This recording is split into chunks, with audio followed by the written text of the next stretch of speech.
चलो આપણે last lecture ઇલુસ્ટ્રેશન number 2 solve કર્યો હતો. એ જ નવો ટોપિક ઇલુસ્ટ્રેશન નંબર 3. તો ઇલુસ્ટ્રેશન નંબર 2 માં યાદ કરો ફાઇનલ ડિવિડન્ડ કરંટ યરમાં રેકોર્ડ થતો નથી. અચ્છા ચલો નેક્સ્ટ સેમ પાછું ઇલુસ્ટ્રેશન નંબર 3 એમાં બી ડેટા પ્રોવાઈડ કર્યા.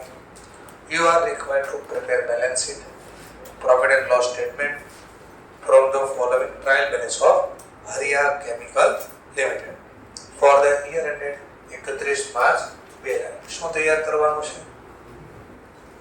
બેલેન્સ શીટ અને પ્રોફિટ એન્ડ લોસ સ્ટેટમેન્ટ. ચલો સૌથી પહેલા તો હંમેશા લાસ્ટ લાઈન એટલે કે હવાલામાં માહિતી હોય ધ્યાનમાં લેવાની, ટિક કરી દેવાની. એક જ એડજસ્ટમેન્ટ છે ઓનલી ક્લોઝિંગ સ્ટોક. ઓકે, તેનો મતલબ ઉપર કોઈ ટિક કરવા વાળી વસ્તુ છે નહીં. આપણે ફોર્મેટ બનાવવાનું રહ્યું ખાલી, એનો મતલબ તો ચલો તો ફોર્મેટ સ્ટાર્ટ કરી દઈએ. પહેલું ફોર્મેટમાં પહેલા શું બનાવશું આપણે? Balance sheet.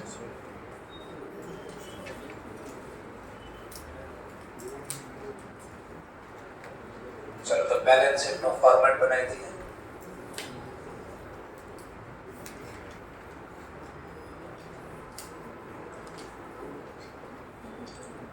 मान लो આપણે બુક્સમાં નથી જો કયા ડેટા છે એક્ઝામમાં સેકન્ડ ટેકનિક વાપરવી હોય કે જે કરવું નથી, કઈ માહિતી આપી નથી, સીધું મેક્સ ટુ મેક્સ ફોર્મેટ બનાવી દેવાનું. ટાઇટલ લખી દેવાનું, ધી બુક ઓફ, જે કંપનીનું નામ આપ્યું એ લખવાનું. શું બનાવી છીએ તો કે બેલેન્સ શીટ. ક્યારની બનાવી છીએ? એઝ ઓન 31 માર્ચ ડિસેમ્બર, જે કીધું એ લખવાનું. Note number, amount, particular, SR number. સાથે બનાવો હોય તો બનાવી શકો છો તમે. ચલો એ ટોપિક નામ વાત કરીએ તો પહેલું ટાઇટલ કયો આવે? Share holder fund. આની અંદર શું નામ આવે શેર હોલ્ડરના ફંડમાં? તો પહેલું નામ શેર કેપિટલ. બીજું કયું નામ આવશે? તો કે રિઝર્વ એન્ડ સરપ્લસ. ત્રીજું નામ બી આવે પણ ક્યારે આવતું નથી, મેં કીધું જ પ્રમાણે મની રિસીવ અગેન્સ્ટ વોરંટ, એ નથી આવતું. આ નામ ક્યારેક આવી શકે મેં તો નામ લખી દે મની રિસીવ. મની રિસીવ પણ શું છે? પેન્ડિંગ ડોલર મની રિસીવ્ડ, જે પેન્ડિંગ છે એલોટમેન્ટ. ચલો આ બી ક્યારેક ક્યારેક આવે છે પણ લિસ્ટ છે તો આપણે રાખીશું. પછી ટાઇટલ કયું હતું? Non current liability. Non current લાયબિલિટીમાં 4 લિસ્ટ હતા, ચારે 4 લિસ્ટ લખી દીધી. પહેલો હતો લોંગ ટર્મ બોરોવિંગ,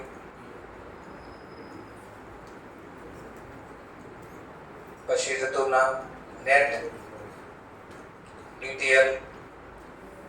આ બી બહુ રેર કેસમાં આવશે પણ આવી શકે એવો છે. ત્રીજું નામ હતું અધર લોંગ ટર્મ લાયબિલિટી. ચોથું નામ હતું લોંગ ટર્મ પ્રોવિઝન. આવું કંઈક નામ હતું. ચલો ત્યાર પછીનું ટાઇટલ આપણું ચાલુ થતું હતું કરન્ટ લાયબિલિટી. આની અંદર બી 4 નામ હતા આપણી પાસે, તો યાદ કરીને ફટાફટ લખી દેવાનું એક્ઝામમાં. અને ગોતવું હોય કયું લખવું નહીં તો બી છૂટશે તમારે. ચલો કરન્ટ લાયબિલિટીનું કયું નામ આવતું? પહેલો તો કે short term borrowing. Short term borrowing. ચલો નો આવડતું હોય તો આપણું મટીરિયલ જે પાસે છે એ ઓપન રાખવાનું, કારણ કે પહેલા શીખતા હોય ત્યારે રિમેમ્બર તો કરવું જ પડશે. આડાવડા ક્રમમાં લખાશે તો ચાલશે નહીં. ચલો તો પછી ટ્રેડ પેયેબલ. પછી નામ અધર શોર્ટ ટર્મ લાયબિલિટી. છેલ્લું નામ હતું શોર્ટ ટર્મ પ્રોવિઝન. યાદ આવે છે ને કે ચલો 4 ટોટલ. આ ટોટલ લાગે હા સિક્કા બની ગયા. પછી ટાઇટલ કયું ચાલુ થાય અત્યારે સિક્કાની જ વેલ્યુ છે. પેટ્રોલ તો મળતું નથી કે લાઈનમાં કે ઉભું રહેવું પડે છે. ચાલો નેક્સ્ટ એસેટ. એસેટમાં નામ હતું પહેલું નોન કરન્ટ.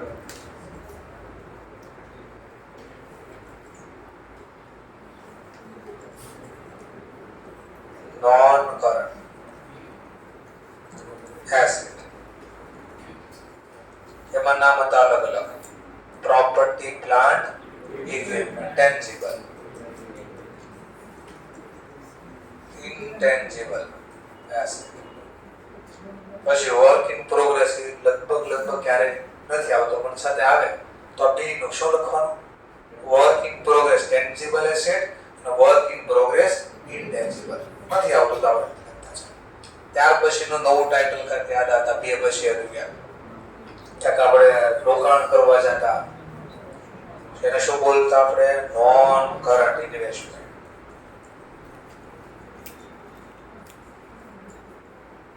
પછી ઓવર ક્યાંક આવતું નેટ કરીને કઈ આવતું કઈ યાદ આવે થોડું નેટ DDA અને બહુ બધી અધર પણ એ પણ નથી આવતું ક્યારે. જનરલી એક આવે કદાચ તમે કોકને લોન ને એડવાન્સ તરીકે કઈ આપ્યા હોય તો લોંગ ટર્મ અથવા non current. Non current advance and loan લાંબા ગાળાના કોકને આપ્યું તો જનરલી આટલું જ આવે છે. આમાં તો કન્ફર્મ છે એટલા માટે. ચલો બી ટાઇટલ કયું ચાલુ થાય અધર નો કઈ લખવાની જરૂર નથી આવતું એટલા માટે. Current asset. ચલો કરન્ટ એસેટમાં બી નામ હતા. એમાં પહેલું નામ હતું short term. Short term investment.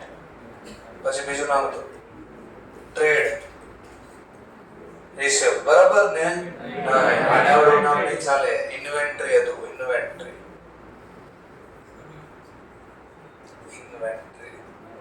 Sorry તો મને આ મજા પેલા કે બી આઈ લીખ દેવાના.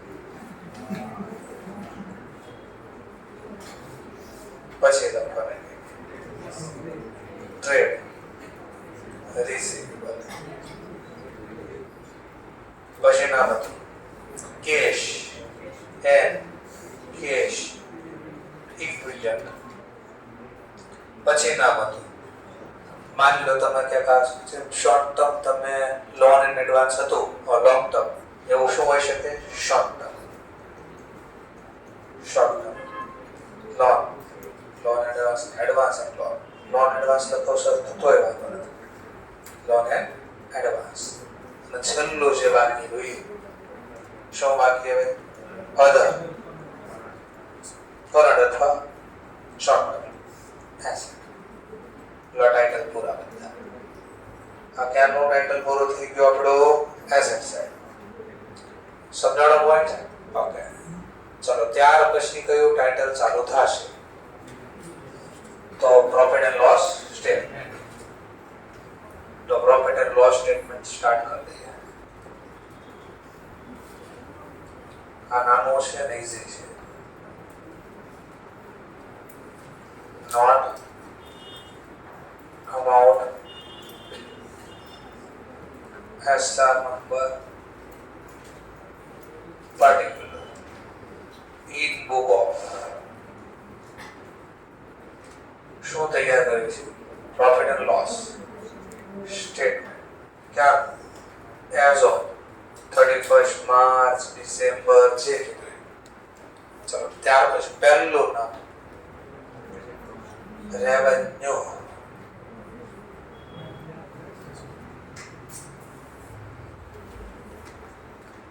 revenue from operation. ત્યાર પછી other income અને બેનું ટોટલ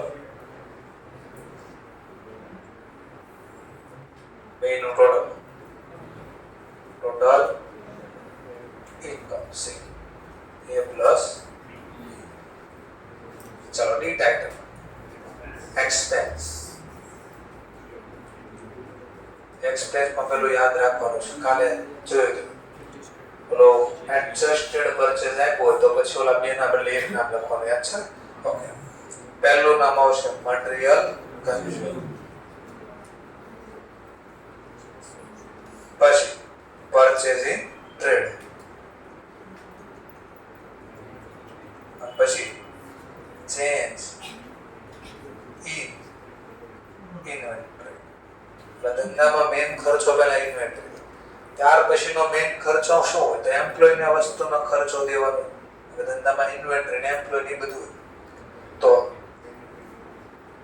એમ્પ્લોયી બેનિફિટ એક્સપેન્સ ચલો ત્યાર પછી ધંધામાં શું લાગે ફાઇનાન્સ કોસ્ટ એક્સપેન્સ લખો કોસ્ટ લખો ભાઈ ત્યાર પછી ખર્ચો છે પણ રોકડમાં ન થતો હોય ડેપ્રિસિએશન એન્ડ amortization અને છેલ્લું અધર એક્સપેન્સ એટલે જે ખર્ચા બાકી રહ્યા એમાં લખાય અને હું બોલીશું ટોટલ એક્સપેન્સ હવે જે જવાબ આવશે ટેક્સ નો ટોપિક નથી આવતો આગળ આવશે ત્યારે જોશું ચલો હું લખશું આપણે પ્રોફિટ અથવા loss before extraordinary exceptional and tax પણ આપણે આ ટોપિક હજી આવવાના નથી એટલે સીધું ખાલી એટલું લખવું હોય તો લખી શકો profit loss before tax tax ના ડેટા હોત તો ટેક્સ માં કેમ લખાય પર લખી દીધી ચલો તો પહેલું હું લખવું પડશે પહેલા લખવું પડશે ટેક્સ એક્સપેન્સ શું લખવું પડે પહેલા ટેક્સ એક્સપેન્સ और टैक्स નો ખર્ચ ને નામ લખવાનું current tax plus or minus deferred tax આમાં ડીટીએન ડીટીએલ ની જે બાકી એટલે અહીંયા નહીં આવે ટેમ્પરરી હવે જે જવાબ આવ્યો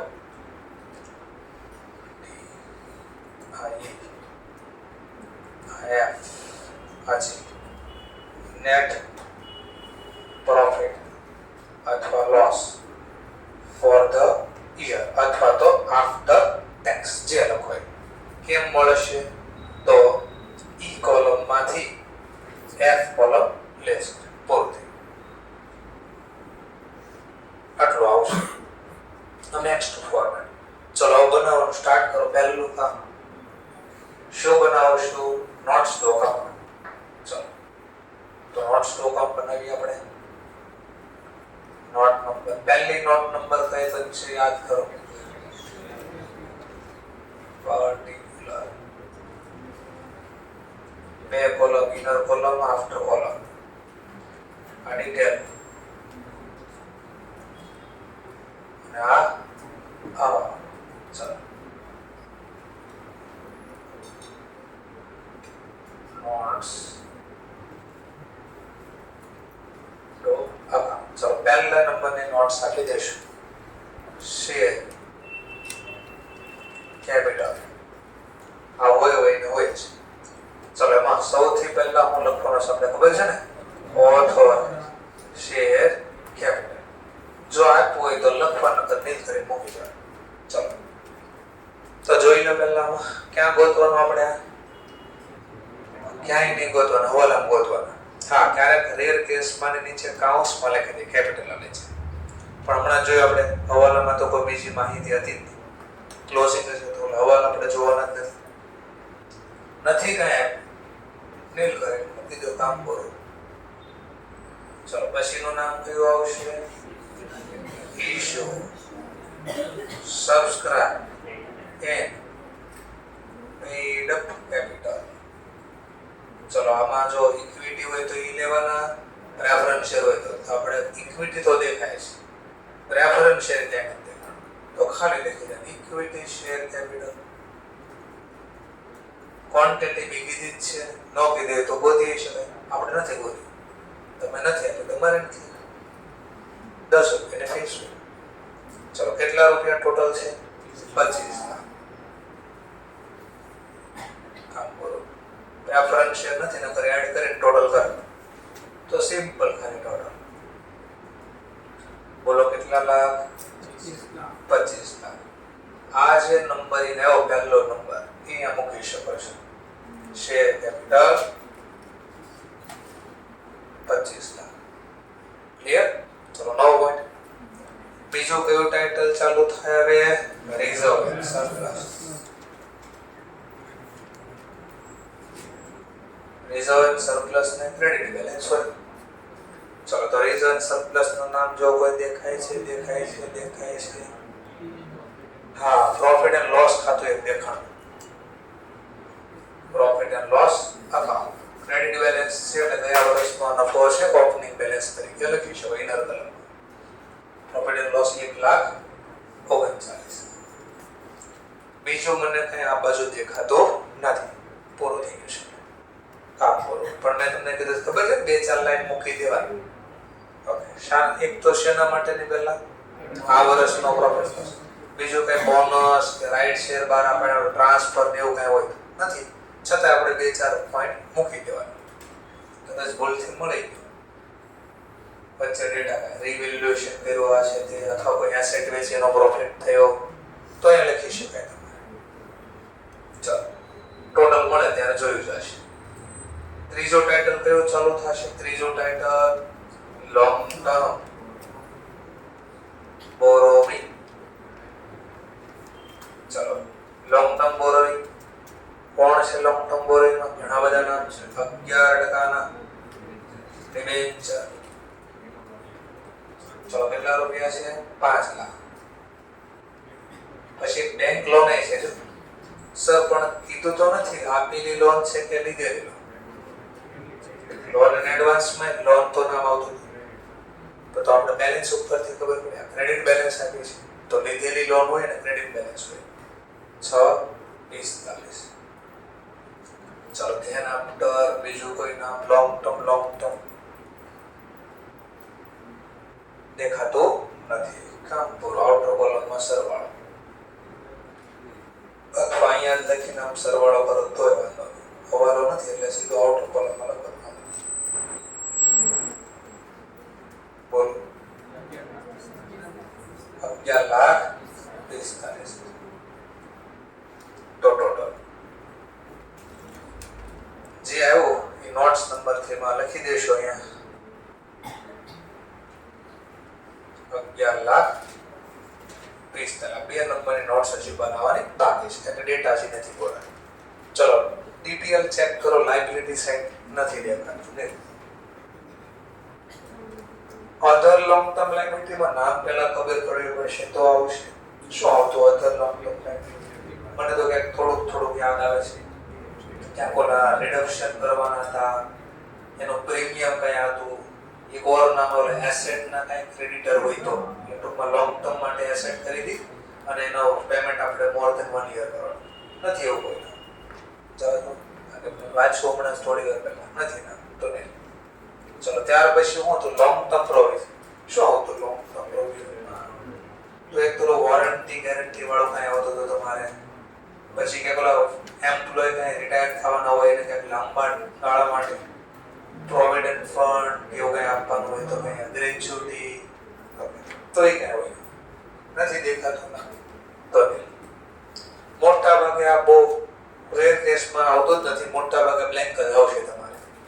પણ લિસ્ટ બનાવીને તો કોણ જોવા બેસે એમ કરી. ચલો શોર્ટ ટર્મ બોરોવિંગ કોઈ છે? શોર્ટ ટર્મ બોરોવિંગ પેલા કોણ છે? Short term borrowing bank overdraft કહેવાય, સીસી લીધેલી હોય કઈ કહેવાય, કોઈ પબ્લિક માંથી શોર્ટ ટર્મ ડિપોઝિટ લીધી હોય તો કહેવાય. દેખાય છે એવું કોઈ નામ? તો જો જાને બી નીલ કરી દો. ચલો ટ્રેડ પેયેબલ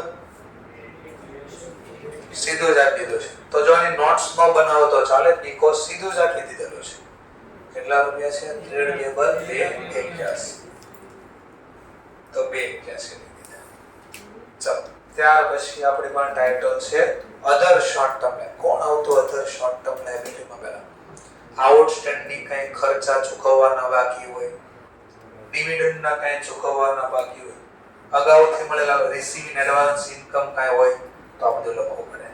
ટેક્સ નું કઈ પ્રોવિઝન હોય તો એ લખવું પડે. છે કોઈ એવું નામ દેખાય છે તમને?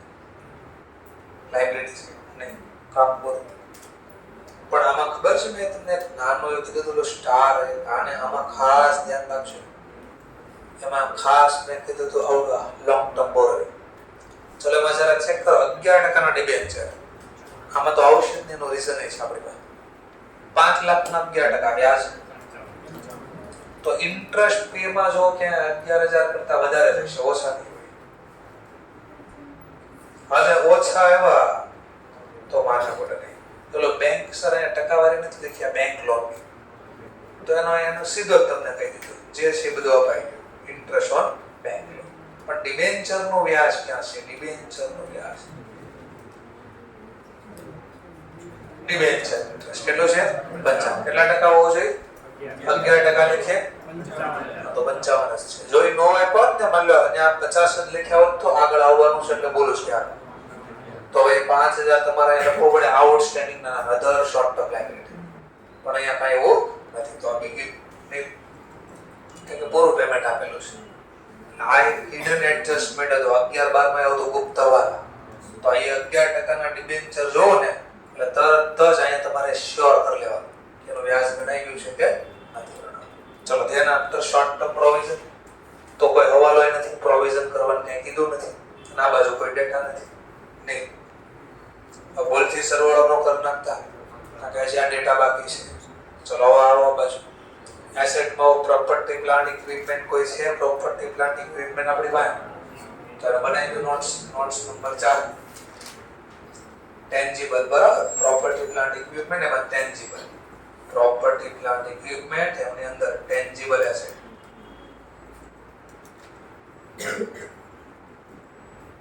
ચલો કોણ છે જરા ચેક કરો. હવે આ બાજુ જોવાનું ફર્નિચર, હવાલો તો કઈ છે નહીં તો કામ પૂરું.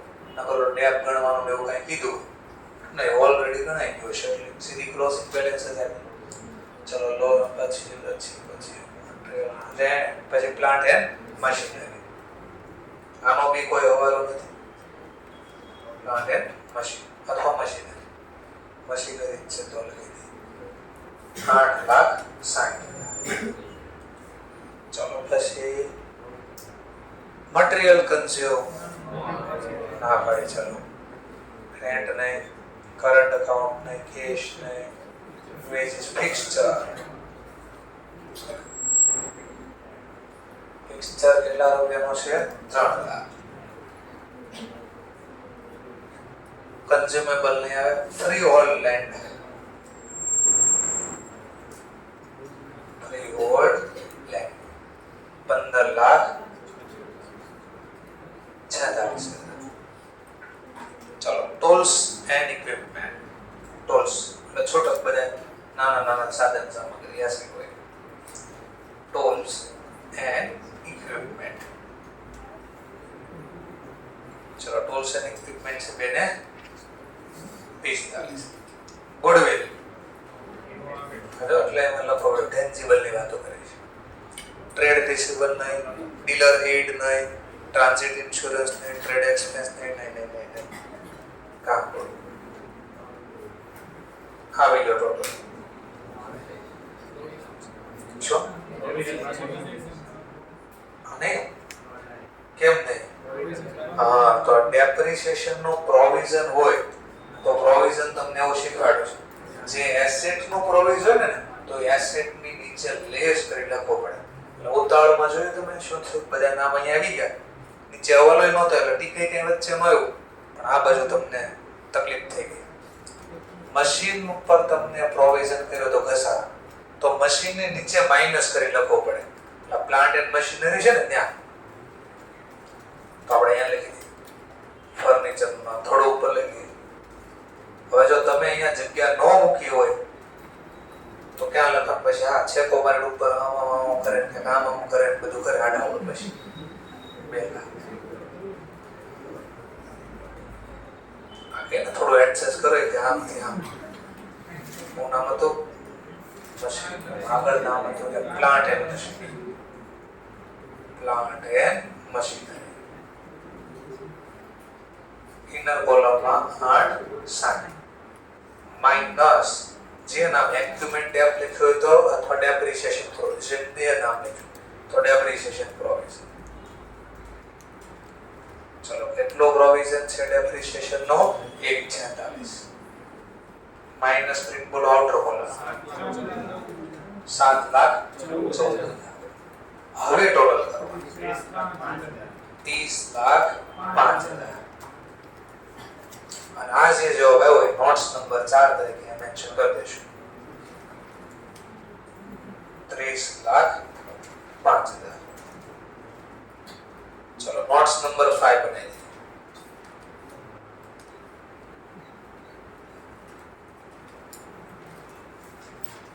ચલો નોટ્સ નંબર 5 આપણે શું બનશે? તો ઇન્ટેન્જિબલ એસેટ. આપ્યું હતું ને ઇન્ટેન્જિબલ એસેટ. શું નામ હતું એમાં? એક જ નામ આઈ થિંક આવ્યું હતું, ગુડવિલ.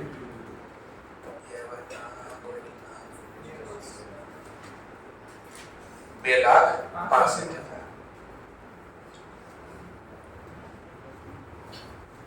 સર આમ કરી દે તો હાલે? હા, એક જ નામ હોય તો કઈ સરવાળો ન કરો ચાલે, બીકોઝ ખુદ સરવાળો છે. 2,65.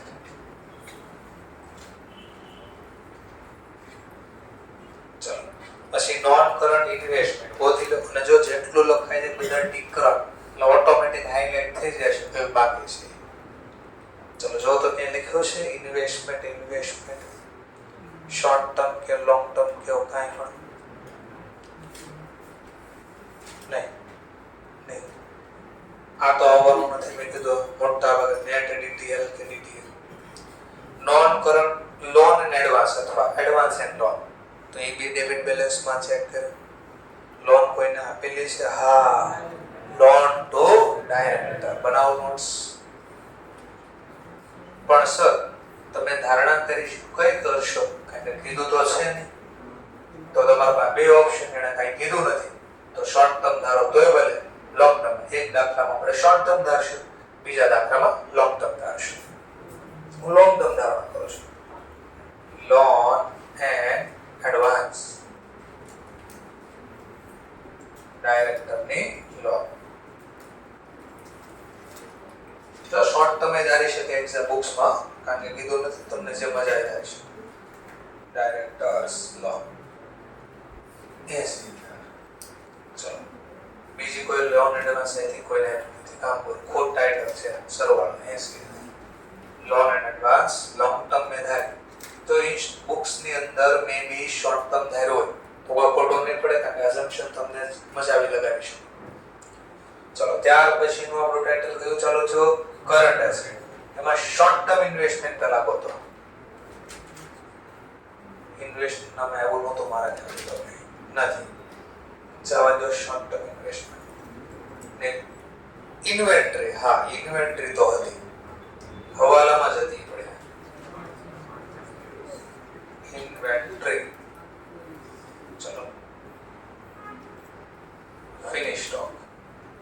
ફિનિશ છે વિધાર્થ સ્ટોક બોલો, ઇન્વેન્ટરી બોલો. હવાલામાં કેટલા પાછા ક્લોઝિંગ સ્ટોક 8,23,000. જો હવાલામાં તમને વર્ક ઇન પ્રોગ્રેસ એ આપી શકે, રો મટીરીયલ ને ક્લોઝિંગ સ્ટોક આપે તો જેટલો સ્ટોક કીધો એ બધો લખવાનો, બીજું કોઈ નથી. તો સિમ્પલ આ ખોટ ટોટલ છે 8,23. ચલો ટ્રેડ રિસીવેબલ કે દેખાય છે?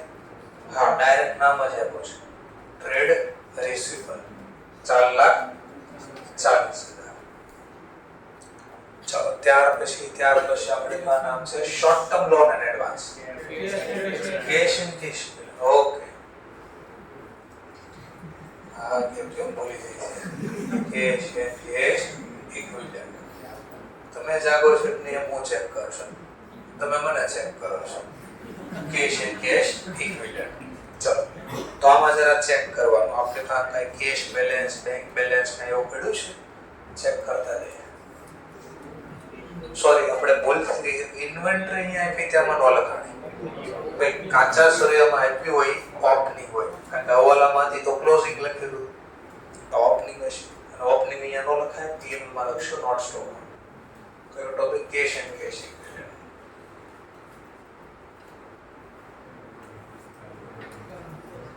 બેંકમાં ખાતાના પ્રકાર આવે, fix, saving account, current account. એ તો બેંક બેલેન્સ છે આપણે બેંકમાં કરંટ અકાઉન્ટ છે. પછી આના ભાગ આવશે, આગળ શીખશું. અત્યારે કઈ નથી કીધું એટલે ખાલી આપણે લખીશું 45. કેશ બી નીચે આપ્યા છે. કેશ ઇન હેન્ડ લખી શકો તો cash on hand, cash in hand કેટલા છે? 8. બીજો કોઈ હવાલો બી નીચે નથી. બેંક બેલેન્સ છે, કઈ આપડી મૂકી એવું કઈ નથી. કાપવું. હવે એનો સરવાળો કરવો પડે, કે એક કરતા વધારે માહિતી છે. બોલો ટોટલ 1,53,000 ખાલી 53,000. ચલો 53,000. ચલો short term loan and advance. કોઈને લોન આપેલી જ બીજા કોઈના સિવાય નહીં?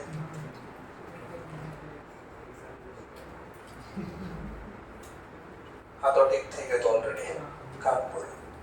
બુક્સમાં મેં બીજો શોર્ટ ટર્મ ધાર્યો હશે તો અહીંયા આવશે. છેલ્લે ટોટલ તો ઓલ ઓવર મેચ થશે. અધર કરંટ એસેટમાં શું આવતું હતું? લિસ્ટ તો યાદ કરવું પડે ને. તો મળવાના બાકી આવક, ઇન્કમ રિસીવેબલ, પ્રીપેડ એક્સપેન્સ, અગાઉથી ચૂકવેલા ખર્ચા, આવું બધું કઈ હોય તો ચાલો. એવો તો કોઈ હવાલો આવ્યો નથી. કામ પૂરું. બોલો જરા સરવાળો બોલો.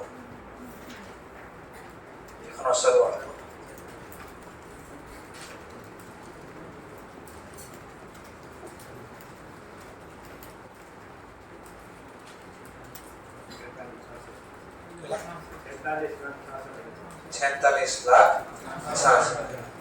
સમજવા પડે. આપણે એવું શીખ્યા છે, બે બાજુનો ટોટલ મેચ થવો પડે. જો ટ્રાયલ એને જજો તો કે આવો લખી દીધું સીધું 46,66,000. હવે જોજો આ બાજુનો સરવાળો મેચ કરવા કઈ ઘટે ચેક કરી લો. 7,40. મને ખબર પડી ગઈ કે 7,40 થઈ ગયા છે. ઓર ખબર પડી ગઈ અહીંયા 7,40 થવા જોઈએ. આ 7,40 થશે કે તો વત્તા આના કરતા વધે તો જ નફો વધશે, વત્તા કરંટ પ્રોફિટ. જ્યાં નોટ સ્પોકન માંથી લાવશો આપણે. બોલો 6,01,000. આટો બોલો મારી જાય 7,40,000. હવે આપણે પી નંબર બનાવશું. આ ડેટા મેચ થવા જોઈએ. જો ન થયા તો સમજવાનું ક્યાંક લખવા મિસ્ટેક કરી દીધી. તો આપણે રફલી આમ જ બને, આમ ન કરવાનું હોય, પણ આ ખાલી સમજવા માટે 11-12 માં હું એમ સમજાવું છું. એક્ઝામમાં હું ન કરું. છેડછાડ થાય, કેટલી મોટી છેડછાડ કરવા લાગી પડે. ચલો હવે આપણે અહીંયા મેન મુદ્દા ઉપર આવે, રેવન્યુ ફ્રોમ ઓપરેશન. ચલો નોટ્સ નંબર કયો ક્રમ ચાલે છે આપણો? 4, 5, 6, 7, 8 પૂરા થયા. 9 નંબરની નોટ્સ. ચલો નોટ નંબર 9.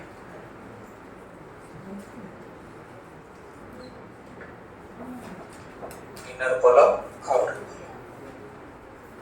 Detail amount. ચાલો નોટ નંબર 9. સૌથી પહેલા શું બનાવશું? Revenue from operation. ચલો કોણ આવે રેવન્યુ ફ્રોમ ઓપરેશન? તો ડિપેન્ડ્સ ઓન આપણે કયો બિઝનેસ કરીએ. જો આપણે ટ્રેડર હોય તો ગુડ સેલ કર્યા ઈ આવશે. મેન્યુફેક્ચર હોય ગુડ સોલ્ડ કર્યા, સેલ કર્યા ઈ આવશે. બટ આપણે સર્વિસ પ્રોવાઇડર હોય તો આપણે ફીસ લઈ શકીએ. અથવા માની લો આપણે ફાઇનાન્શિયલ ઇન્સ્ટિટ્યૂટ હોય તો ઇન્ટરેસ્ટ અથવા ડિવિડન્ડ ઇન્કમ આપણી મેન કહેવાય. તો આપણે અહીંયા ગુડ્સ આપ્યું હશે તો ટ્રેડર હશે. તો આપણે આ બાજુ જોવાનું. ફીસ લખ્યો છે હું સેલ, તો અમારી મેન આવક કહેવાય સેલ. ચલો કેટલા રૂપિયાનો? 42,68,000. ચલો ત્યાર પછી મારો ધંધો રેન્ટ રિસીવ નો નથી, નહીં લખી શકાય.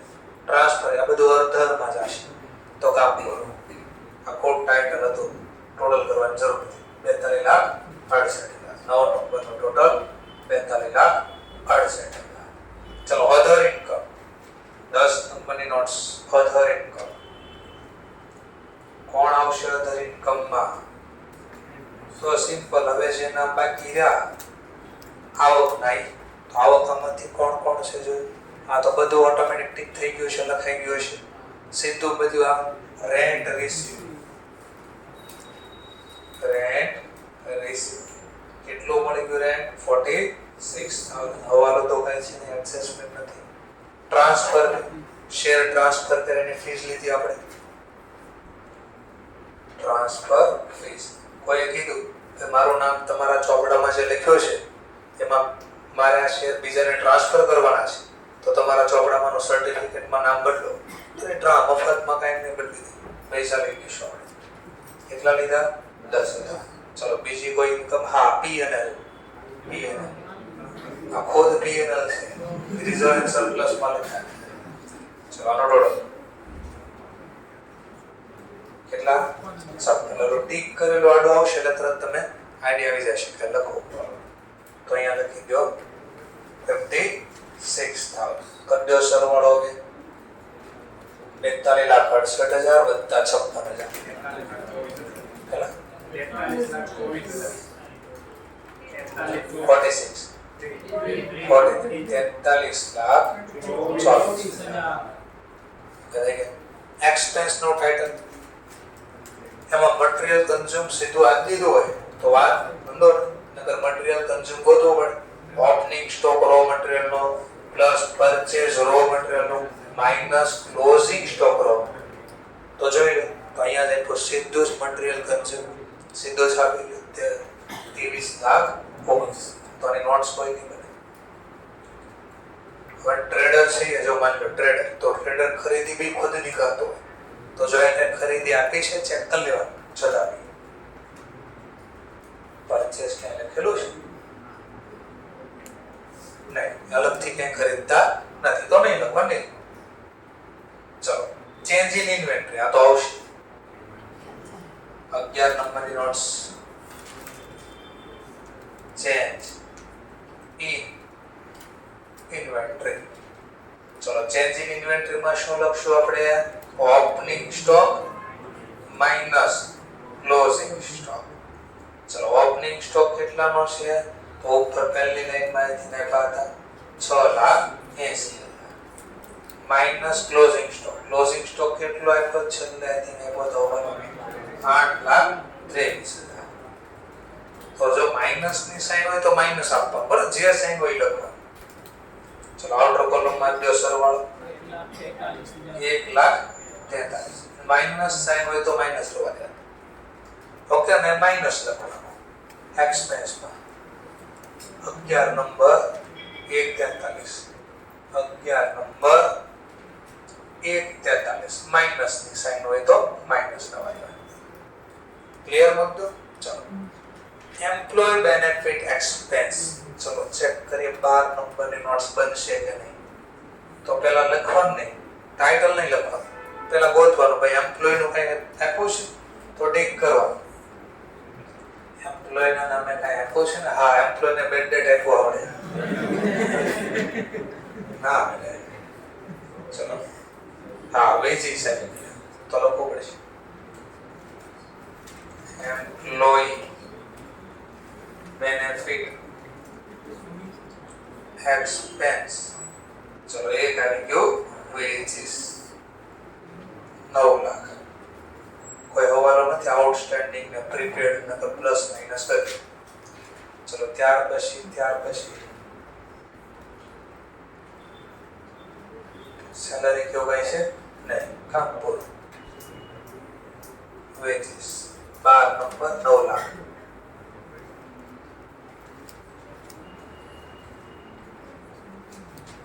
ચલો પછી ફાઇનાન્સ કોસ્ટ. ફાઇનાન્સ કોસ્ટ વ્યાજ તો અહીં લોન ને એવું તો હતું ને ડિબેન્ચર હતા, તો પેલા ડિબેન્ચર ઇન્ટરેસ્ટ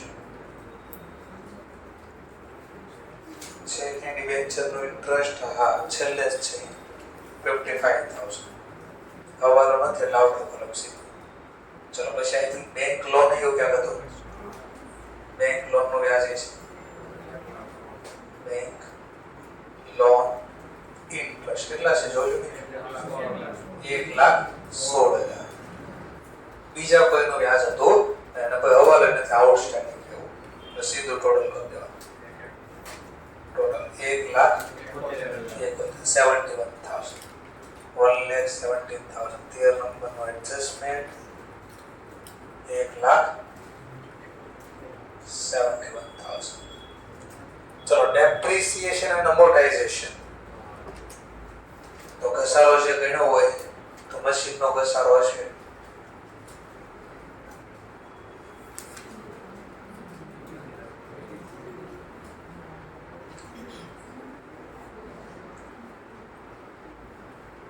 નથી તો નહીં લખો. Next point. હવે શું બાકી અમોર્ટાઇઝેશન ગુડવિલ ને કે માંડી વાળે એવું કઈ નથી ને વાળા નહીં કામ બહુ ફેલ કરે. હવે બધું એક જ નામ છેલ્લું રામનું નામ અધર એક્સપેન્સ. હવે જે ખર્ચા બાકી નાપટીક વગેરે રહ્યા ફટાફટ લઈ દેવાનું અધર એક્સપેન્સ. આની અંદર ટાઇટલ આપવાની કોઈ જરૂર નથી. ટાઇટલ આપી શકો કે આમાં ભાઈ ઓફિસના ખર્ચા એટલા છે, સેલ ડિસ્ટ્રીબ્યુટના ખર્ચા એટલા, તો ટાઇટલ આપો એટલે લખી શકો. ઓપરેશનના ખર્ચા એટલા છે. નો અંદર ડિનર આમાંય પાછા ટાઇટલ આપો તોય વાંધો નથી. નો આપો આપણે શું કામ આપતા હોય સમય ઘટવાનો હોય તો આપણે ચાલુ કરો પહેલેથી જે નામ દેખાય ડિસ્કાઉન્ટ પહેલું જ નામ ડિસ્કાઉન્ટ. બોલો કેટલા રૂપિયા છે ડિસ્કાઉન્ટ 40. ટિક કરતો જવાનું સાથે. આ તો આવી એડવર્ટાઇઝમેન્ટ. એડવર્ટાઇઝમેન્ટ છે 20,000. પછી બેડ ડેટ બી મેળવ્યું. તો આ એડવર્ટાઇઝ બેડ ડેટ આ બધા જે ખર્ચા કે એ તમારા સેલિંગ ડિસ્ટ્રીબ્યુટના લગતા ખર્ચા છે 35,000. પછી કમિશન. તો ઘણા દાખલામાં ઇન્સ્ટિટ્યુટ આમાં પણ ભાગ પાડશે ટાઇટલ અંદર આપશે અને ઘણી વખતે સીધો લખી દે કોઈ ટાઇટલ અંદર નહીં આપે. 1,20. ચલો ત્યાર પછી મટીરીયલ કન્ઝ્યુમ આવી ગયું. પ્લાન્ટ મશીનરી કે રેન્ટ ભાડું. અને ઓફિસ વહીવટનો ખર્ચ છે એટલે office and administrative expense. Current account આવી ગયું. કેશ આવી ગયું. ઇન્ટરેસ્ટ બેંક લોન આવી ગયું. Preliminary expense. પ્રિલિમિનરી એક્સપેન્સ એવા છે આપણે પાસે 10,000. આવું હોય પ્રિલિમિનરી એક્સપેન્સ. કંપની તરીકે સ્થાપના કરવી ને એની પહેલા જે ખર્ચા સ્થાપવાના જે ખર્ચા છે ધંધાની શરૂઆત માટે જે ખર્ચા કરે ને પ્રિલિમિનરી એક્સપેન્સ છે. ફિક્સચર આવી ગયું. વેજીસ ઉપર લખાયેલું છે ઠીક હશે ઓટોમેટિક. કન્ઝ્યુમેબલ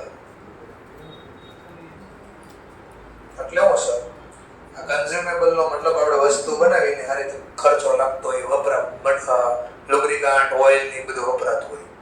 ફ્રીહોલ્ડ લોન લેન્ડ પ્રોપર્ટી આવી. ટોલ્સ ઇક્વિપમેન્ટ આવી. ગુડવિલ આવી. ટ્રેડ રિસર્ચ ડીલર એટ એટલે હું ડીલરને આપણે મદદ કરી પૈસાના ફોર્મમાં મદદ કરી ખર્ચો કર્યો મેં પાછળ એને કીધું દુબઈ ફરવા જવું છે તો આટો માર થાય છે કે હા 21,000 આપણે મોકલ્યા પાછા હજી આવ્યા નથી. ચલો ટ્રાન્ઝિટ ઇન્સ્યોરન્સ હજી રસ્તામાં જ છે. ટ્રાન્ઝિટ ઇન્સ્યોરન્સ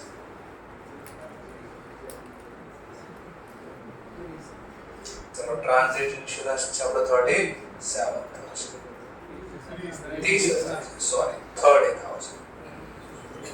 ત્યાર પછી ટ્રેડ એક્સપેન્સ વેપાર ને બીજા ખર્ચા ખર્ચ નામ હવે જે આવ્યું બધું અહીંયા જશે 37,000. ધ્યાન આપતો બીજું કઈ નામ છે હા ડિસ્ટ્રીબ્યુટ ફ્રેટ એટલે વસ્તુઓ છે ડીલર વચ્ચે વેચી એનો ફ્રેટ લાગ્યો.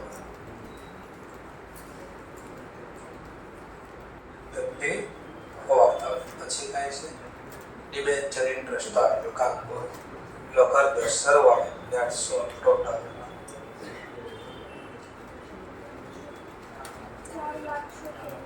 4 લાખ નોટ્સ નંબર છે 14 4 76 અને 14 4 76 હવે આનો પહેલા સરવાળો તો આ માઈનસ નો સિમ્બોલ હોય તો માઈનસ કરો બરાબર આમાં પાછું આમાંથી આ લેસ કરી લો એટલે માઈનસ સિમ્બોલ છે 37 લાખ 23 ચલો 43,24,000 માંથી 37,23,000 લેસ કરો 6,13,000 એવું જોડથી કીધા ચલો આ જે જવાબ મેચ કરો થઈ ગયો 6,01,000 જવાબ આપણે બેલેન્સ શીટમાં કરંટ યર નો પ્રોફિટ 6,01,000 આ રીતે આપણો ક્વેશ્ચન બનશે હવે વિચારો મારે આટલી સ્પેસ જોઈ તો તમે જ્યારે અને જેમાં હવાલા થતા ને તો આટલો મોટો તમારા દાખલો એટલે 4-5 પેજ વયા જશે આપણે પર દેવાના પેજ આપણે અને પુરવણી માંગી લેવા એક્સક્યુઝ મી મેમ અથવા સર જે હોય એક પુરવણી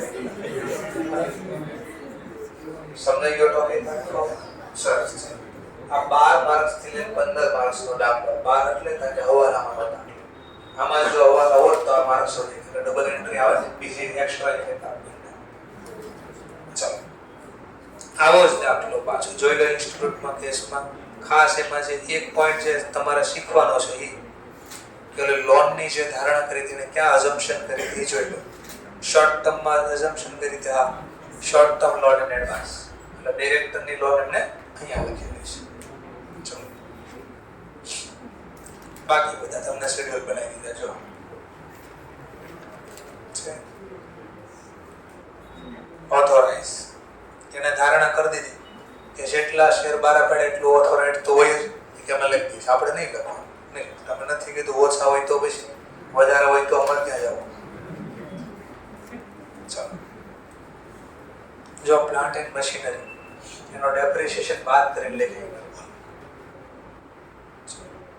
આવું ક્યારે કરે વિચારજો આવું લખ્યું જો બધામાં ઉપર સારો ગણવાનું હોય ને તો એક એક લખવા કેટલા બધા નામ વારે વારે લખવા પડે ડેપ્રિસિએશન એના બદલે તમારે કોલમ બનાવી દે ડેપ્રિસિએશન અહીંયા લખો ને આઉટર કોલમમાં સીધો સરવાળો થાય એટલે વારે વારે બધાની નીચે માઇનસ ડેપ્રિસિએશન એવું લખવામાં બેસવું પડે નકર માની લો 5 છે એસેટ તો 5 નો ડેપ આપ્યો હોય તો 5 વાર નીચે માઇનસ લખવા જવું પડે ડેપ્રિસિએશન તો આપણો એટલો સમય બચી જાય ચાલો કેશ ઇક્વિવેલન્ટ આવી ગયું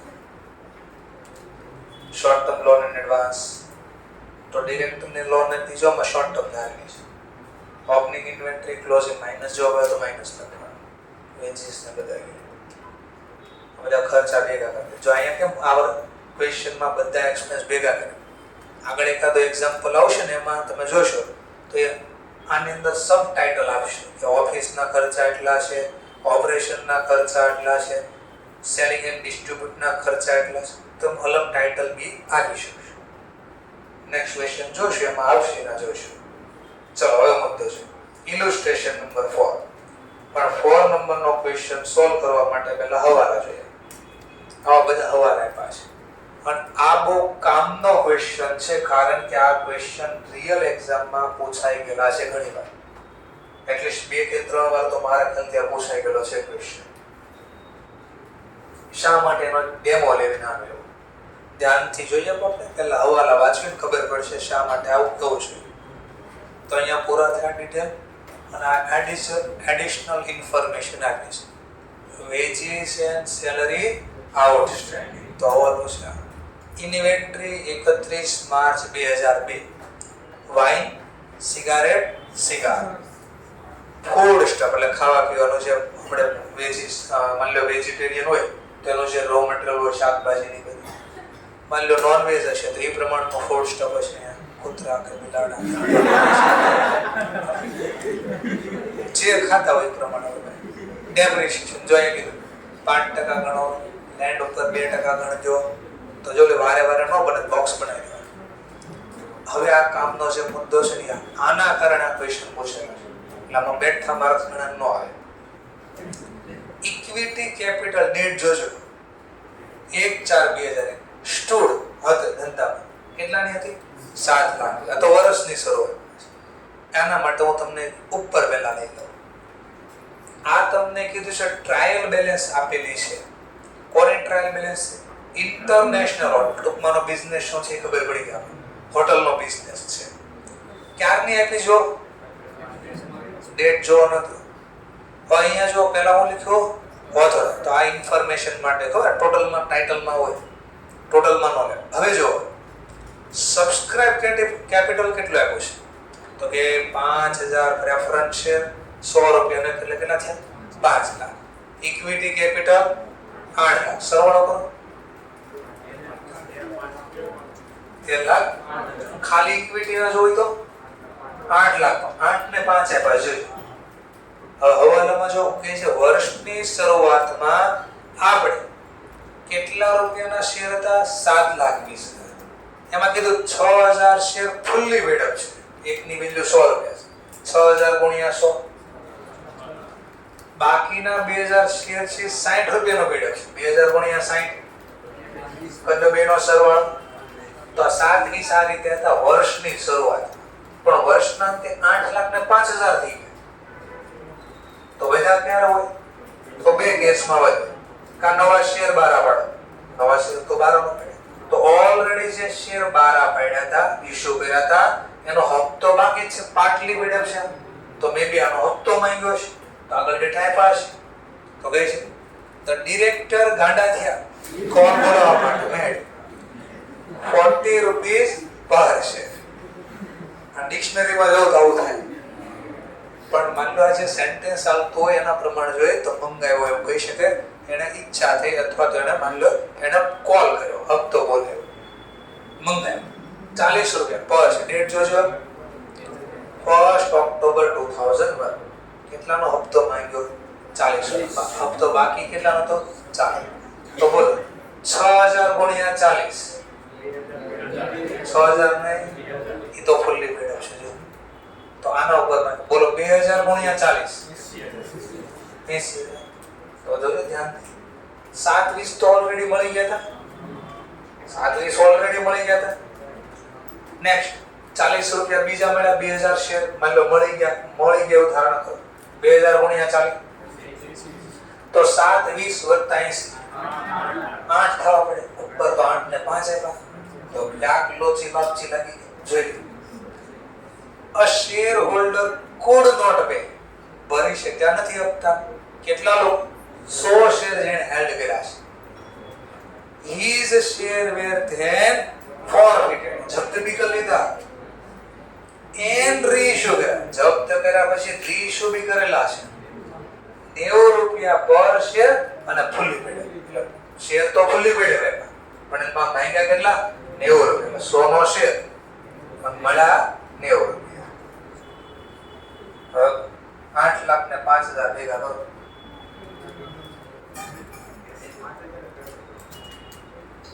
8 લાખ ને 5000 ભેગા કરો. ઉપર તો 8 5 આવ્યા ટ્રાયલ બેલેન્સમાં.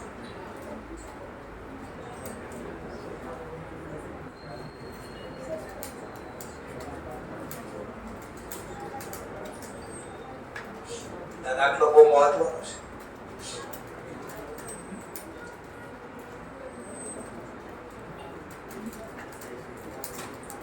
ફાઉન્ડેશનમાં કંપની એકાઉન્ટ યાદ કરવો પડે.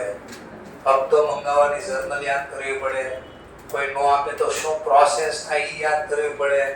અને જે શેર રીઇશ્યુ થઈ જાય એનું ક્યાંક ટ્રાન્સફર કરવું પડતું. ક્યાંક ખાતામાં. કયા ખાતામાં ટ્રાન્સફર કરતા પડતા? કેપિટલ રિઝર્વ ખાતામાં ટ્રાન્સફર કરવા પડતા. કે યાદ આવે તો.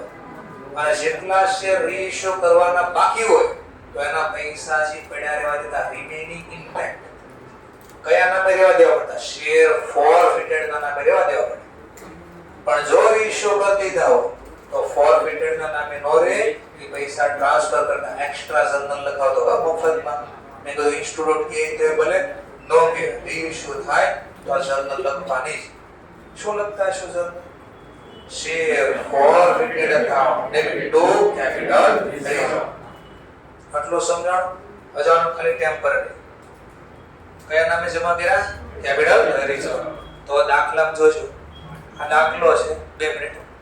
આમાં તમને ક્યાંક કેપિટલ રિઝર્વ નામ દેખાય? જરા ચેક કરજો.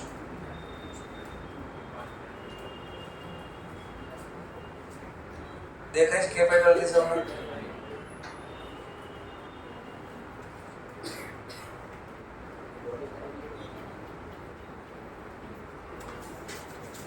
છે કે ના? નહીં, પૂરી થઈ ગઈ બેલેન્સ શીટ, ટ્રાયલ બેલેન્સ. તો અહીંયા નામ નથી દેખાતું, પણ નવી બેલેન્સ શીટમાં જોશો ને તો ત્યાં નામ દેખાય. કયું? Capital reserve. તો ક્યાંથી આવ્યો છે રિઝર્વ એન્ડ સરપ્લસમાં નામ? તો આપણે જે નિયમ શીખ્યા છે ફાઉન્ડેશન ના પ્રમાણે, જે શેર રેશિયો થાય એની પર શેર જે જપ્તી હતી તો એ રૂપિયા આપણે એને ટ્રાન્સફર કરવા પડે. તો આના માટે ખાલી રફલી પહેલા સમજાવો. ચલો, જર્નલ આપ પહેલા જપ્તીની જર્નલ યાદ કરો. આમાં જર્નલ ક્યાંય નથી લખવાની, આ બધું મનમાં પ્રોસેસ થવી પડે.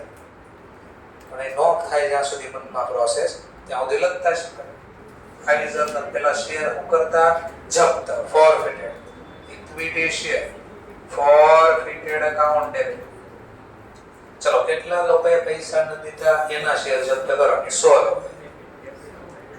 100 equity share forfeited, equity share capital. ચલો, 100 શેર.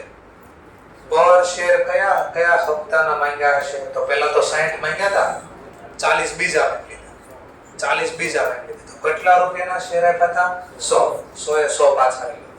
100 ગુણ્યા 100 10,000. પછી આપણે લખતા ખબર છે, જે હપ્તાના પૈસા નો મળે ખાતું બંધ કરતા. છેલ્લો હપ્તો મંગાવ્યો હતો ને ફાઇનલ કોલ, કેટલા રૂપિયાનો ફાઇનલ કોલ મંગાવ્યો હતો? 40.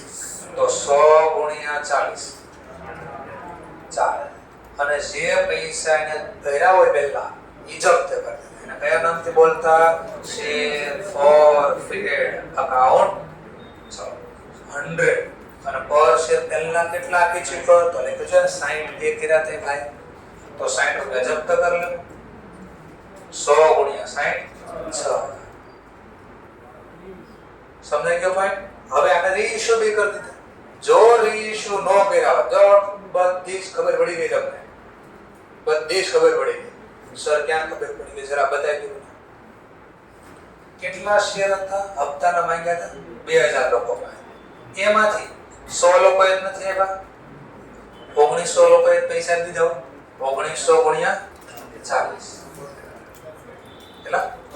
76. ઓલરેડી પહેલા કેટલા લોકોએ આપી દીધા હતા? ઓલા 6000 લોકોએ 100 રૂપિયા તેણે આપી દીધા પહેલા. બોલ, આ લખો છો. અને આ 2000 લોકોએ 60 માંગ્યા હતા, એ પણ પહેલા આપી દીધા. અને 2000 ગુણ્યા 60 બોલ 1,20,20 કરો સરવાળો. અરે હજી 8,05,000 નો થયા. શું છે બાકી છે? આટલું જ વધતો. ધ્યાનથી આવો. વત્તા share forfeited.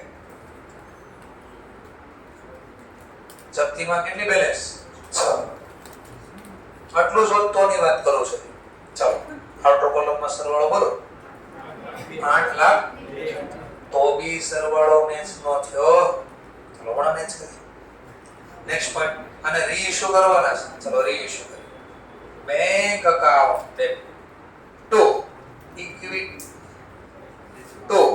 Equity share capital account. ચલો, એક શેર કેટલામાં રીઇશ્યુ કર્યો? 90 રૂપિયા. 100 મલ્ટીપ્લાય બાય 90 9,000. બટ શેર તો આપણે ઓલવેઝ ફેસ વેલ્યુ લખાય, કારણ કે હપ્તા તો બધા આપી દીધેલા છે. 100 મલ્ટીપ્લાય બાય 100 10,000.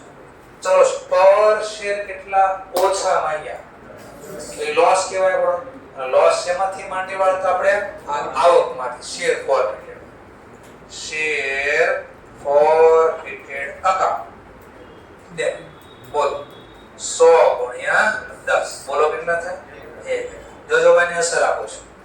ચલો, નવા શેર કેટલા બહાર પડ્યા? 10,000. તો અહીંયા પાછા 10,000 આવશે. 100 ગુણ્યા 100 કેટલા 10,000 અને 2 મિનિટ માટે જપ્તી કેટલી હતી એમાંથી 1000 તો માઈનસ કરી દીધા તો બોલો 6 માંથી 1000 જાય તો 5000 રૂપિયા બોલો આઉટર કોલમમાં સરવાળો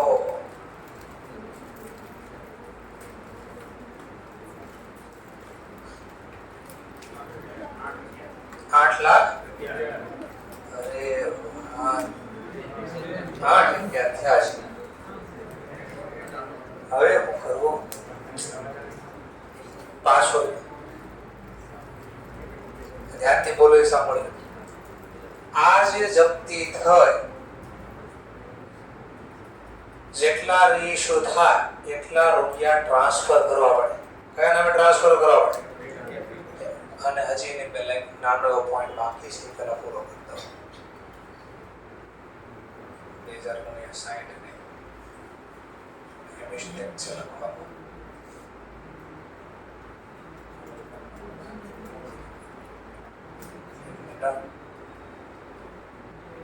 એનો એક લખો છું પહેલા એના લખ્યો લખો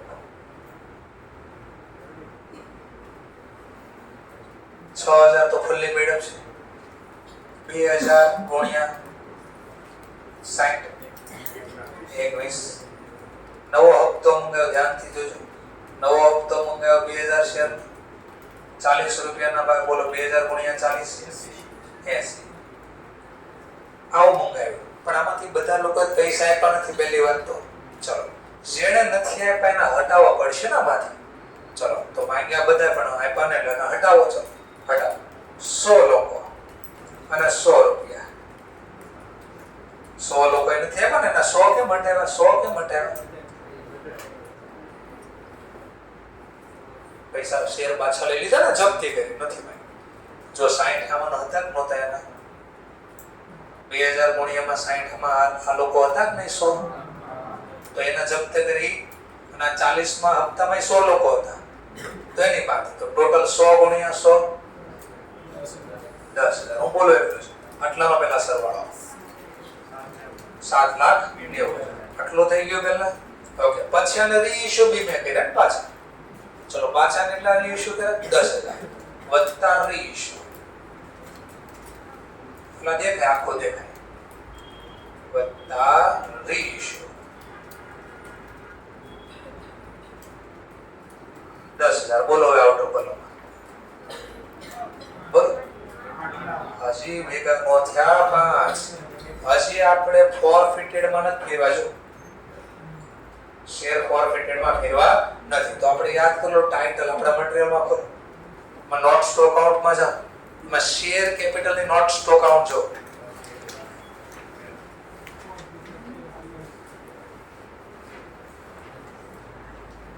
દેખાય છે કઈ છેલ્લું નામ દેખાય શેર ફોરફિટેડ હા તો એનો મતલબ જ્યાં સુધી હું જોઈ જર્નલ ન લખો ત્યાં સુધી આ માલિકનો જ ભાગ છે શેર ફોરફિટેડ એના જ પૈસા વત્તા શેર ફોરફિટેડ બોલો કેટલા તો 6 માંથી 1 ગયા 5 હવે સરવાળો બોલો આઉટર બોલો તો 8,05,000 ટ્રાયલ બેલેન્સમાં આ રીતે આવ્યા છે 8,05,000 ટ્રાયલ બેલેન્સમાં આ રીતે આવ્યા છે ખબર પડી પણ હવે નવી બેલેન્સ શીટમાં જોશો ને તો નવી બેલેન્સ શીટમાં પાછા 8,05,000 નહીં હોય કેમ તો આપણે નિયમ શીખ્યા શું નિયમ શીખ્યા કે જેટલા રૂપિયા તમે જે શેર ઇશ્યુ કરજો રીઇશ્યુ કરજો એના રૂપિયા જો ફોરફિટેડ માં કાંઈ હોય તો એને તમારે ફેરવવા પડે શેમાં ફેરવવા પડે કેપિટલ તો હજી કેપિટલ રિઝર્વ માં નહોતા ફેરવા સર તમને કેમ ખબર પડી નથી ફેરવા જો કેપિટલ રિઝર્વ માં ફેરવી દીધા હોય તો મને ટ્રાયલ બેલેન્સ માં કેપિટલ રિઝર્વ દેખાવો જોઈએ બોલો સમજાણો ભાઈ એ તો છે નહીં તો ઓટોમેટિક મને ખબર પડી ગઈ કે આ ફેરવવાના બાકી છે ઓર બીજી રીતે ટોટલ શેર કેટલા બારા પડ્યા પહેલા 6,000 એક કેટલાનો 100 6,000 ગુણ્યા 100 પછી પાછા 2,000 રીઇશ્યુ કરે જપ્તી હારે પછી રીઇશ્યુ કરે 2,000 ઈ બી ફુલ્લી પેડ અપ થઈ ગયા 2,000 ગુણ્યા 100 તો 6 લાખ વત્તા 2 લાખ 8 લાખ જ હોવું જોઈએ. પણ ટ્રાયલ બેલેન્સમાં કેટલા ભાઈ 8 5. તો એનો ત્યાંથી બી મને ખબર પડી કે આ જે ફેરવવાના દાખલો ફેરવો શેર forfeited account debt તો ક્યાં ફેરવવા પડે કેપિટલ રિઝર્વ. બોલો કેટલા રેશિયો કર્યા 100 શેર. પર શેર જપ્તી કેટલી હતી? પર શેર જપ્તી 60. એમાંથી પર શેર કેટલા આપણે ડેબિટ કરી દીધા? તો ડેબિટ ક્રેડિટ શું થાય? તો 60 માંથી 10 ગયા 50. તો આપણે આવું લખતા ખબર છે કાઈ? હા ચલો હવે કેટલા વધ્યા? હવે જર્નલ લો કરો લેઝર પોસ્ટ. ફોરફિટેડ ને કઈ બેલેન્સ નથી જોતો? ક્રેડિટ માં ડેબિટ એન્ટ્રી માઈનસ ક્યાં નથી? જા ભાઈ જા. તો નવી બેલેન્સ શીટમાં હવે આટલા જ આવશે 8 લાખ અને 5000 ત્યાંથી હટાવ્યા ફોરફિટેડ ના નામથી અને કોના નામે જમા કર્યા? Capital reserve. તો જો શેર કેપિટલ માં 13 લાખ કઈ રહેશે? તમે તો 8 ક્યાં ના બોલો? તો પ્રેફરન્સ શેર હતા 5 લાખ. આપણે નોટ સ્ટોક અકાઉન્ટ માં સીધા છે કેટલા આવી ગયા? આપેલા શેર કેપિટલ ઇશ્યુ સબસ્ક્રાઇબ 8000 ગુણ્યા 100 કેટલા થઈ ગયા? 8,05,000 ને હવાલામાં જોશો જ નહીં બીજું કઈ જો આ preference note. Reserve and surplus માં જો હું આવ્યું 100 ગુણ્યા 50 90 માઈનસ 40 એટલે 50. હા 90 માઈનસ 40 હા 90 રૂપિયામાં 12 પાડ્યા પહેલા રીઇશ્યુ કર્યા 90 રૂપિયા 40 કેમ માઈનસ કેમ? તો પર શેર આપણે આટલાનો તો 12 પાડ્યા સામે આ ખર્ચો કર્યો અને ઓલા જપ્તે કર્યા ઈ આવક કર્યો એમ પણ લખી શકો તમે. પણ આની ગણતરીમાં બહુ તકલીફ પડશે સમજાશે. આપણે સિમ્પલ લેંગ્વેજમાં પર શેર ને કેટલા આપ્યા હતા મને 60. એમાં રીઇશ્યુ માં કેટલા ઘટ્યા 10. 60 માં 10 હટાવી 50 તો સીધું 50 લઈ 100 ગુણ્યા 50 અગર આ માથાકૂટ થશે. તો આવી ગયો કેપિટલ રિઝર્વ.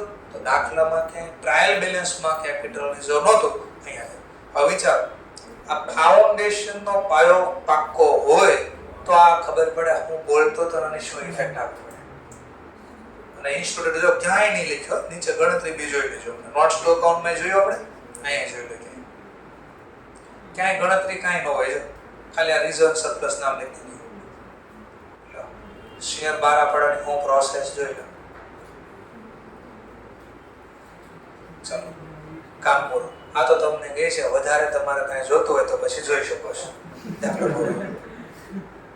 તો જો હવે સમજાવવું પડે એટલે આપણે તમને જર્નલના ફોર્મમાં સમજાવ્યા કે 8,05,000 કઈ રીતે આવ્યા પછી એમાંથી પાછા 8 લાખ કઈ રીતે થઈ ગયા. ઈ આ જર્નલના કારણે 8 લાખ થઈ ગયા. જ્યાં સુધી મેં આ જર્નલ નહોતી લખી ત્યાં સુધી બેલેન્સ કેટલી હતી? 8,05,000. ઓર ટેકનિક આવી કે ખબર કેમ પડી આ જર્નલ લખી છે કે નહીં લખી હોય? તો બે ટેકનિક આવી. બધા શેર ફુલ્લી પેડ થઈ ગયા 6 જૂના વત્તા નવા 2 6 વત્તા 2 8,000 પર શેર 100 8,000 ગુણ્યા 100 8 લાખ હોય. ટ્રાયલ બેલેન્સમાં કેટલા છે? તેનો મતલબ 5,000 ફેરવવાના બાકી છે. ઓર બીજી ટેકનિક આવી કે ભાઈ જો ફેરવી નાખ્યા હોય જપ્ત કર્યા પછી કેપિટલ રિઝર્વમાં તો ટ્રાયલ બેલેન્સમાં કેપિટલ રિઝર્વ બોલવો જોઈએ. બોલો કેપિટલ રિઝર્વ ટ્રાયલ બેલેન્સમાં બોલતો હતો નહીં તો મેં ઓર નથી અઝમ્પશન લગાવી દીધી. તો બહુ બધી ટેકનિક હોય ઈ ટેકનિક પ્રમાણે તો ફાઉન્ડેશન નો તમને બોલ્યો તો તમારો મગજ ને ગયો હોય આટો મારો પિક્ચર દેખાડો કે આમ થયો છે નામ લખ્યું છે ને બધું ચિત્ર તમારે રીતે દેખાતું નથી. હવે તો ધીમે ધીમે ભણવાનું કારણ ખબર પડે ફાઉન્ડેશનમાં. મને એ ખબર કેવું ટેન્શન વધતું કોર્સ હજી બાકી છે પણ એ કોર્સ અમને ખબર હોય કેટલું કામનો કેટલી રીતે કેમ ભણાવો. એ જો ફટફટ જવા દો ને તો ઇન્ટર કોઈ કારણે પછી સોલ્વ ન થાય. થોડું લેટ પૂરું કર્યું પણ જે પ્રોપર નોલેજ હોય ને તો અહીંયા હેલ્પ થાય તમને. તો આમાં ક્યાં લખ્યું છે? આ તો બંધ થઈ ગયું. પહેલા લખતા પ્લીઝ રિફર ફાઉન્ડેશન બુક. વધારે જાણવું હોય તો ક્યાં જાઓ? એ તો પસ્તીમાં આપી દીધી હોય તમે તો પસ્તી વાળા ગોતવા પડે પછી. ચાલો આની સિવાય બીજા કોઈ હવાલા તકલીફદાયક નહોતા. ઓકે, તો સ્ટાર્ટ કરો અહીંયા ગણવાનો બીજો દાખલો. બરાબર છે? અને પછી કંઈ ડાઉટ કોઈ હમણાં આવશે તો એ સોલ્વ કરાવો. તો સ્ટાર્ટ કરી દો ફટાફટ, અને જેને લખાય એના પછી ઘરે જવાનું થશે. ઈમેલ